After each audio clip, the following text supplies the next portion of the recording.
They today. have But a he still himself didn't declare it a warning national tornado emergency. and By the way, never now replacing they have a the heavy national rains here. stockpile for medical equipment and respirators and everything else. So he left the president, hanging on all of that also. And you want to talk about divisive? The Church of GD America. Need I say a lot more? Yeah. Well, and look, you touched on a really critical point. How could you go through? You're right. The pandemic that he faced the prospect of was minuscule compared to this. But they did run down the national strategic stockpile of N95 masks, and he didn't replenish it. So the cupboard was bare when the government when the Trump government went to try and find out what was there, and they've not done it. They've not replenished it. I mean, this is malfeasance, and it gives him no right. At least it ought to give him a little humility when he goes out and criticizes people, but it doesn't give him a right to sort of take the broad brushstrokes that he's been taking the last few weeks.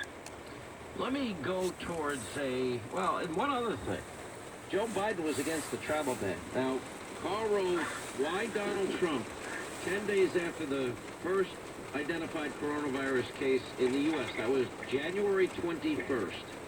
January 31st, Joe Biden called the president's travel ban that he implemented that day, 10 days after the first case.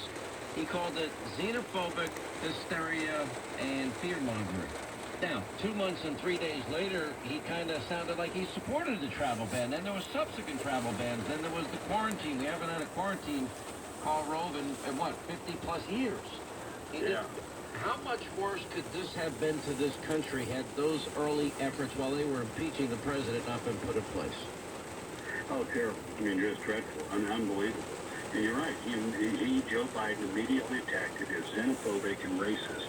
We had Nancy Pelosi go out and to Chinatown in San Francisco and implore people to come to Chinatown because, in a response to the president's travel ban. What gets me is that Nancy Pelosi today still attacks the travel ban by saying, well, we allowed 40,000 people into the United States. Yeah, he did.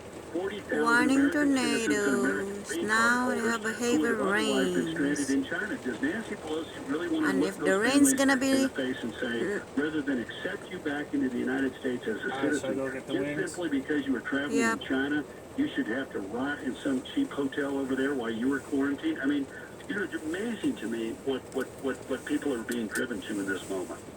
The other thing on the coronavirus, and Carl, I can tell you from firsthand experience being right in the middle of all of this, there was never a moment where grocery stores didn't have any food. The shelves were full except for toilet paper and paper towels.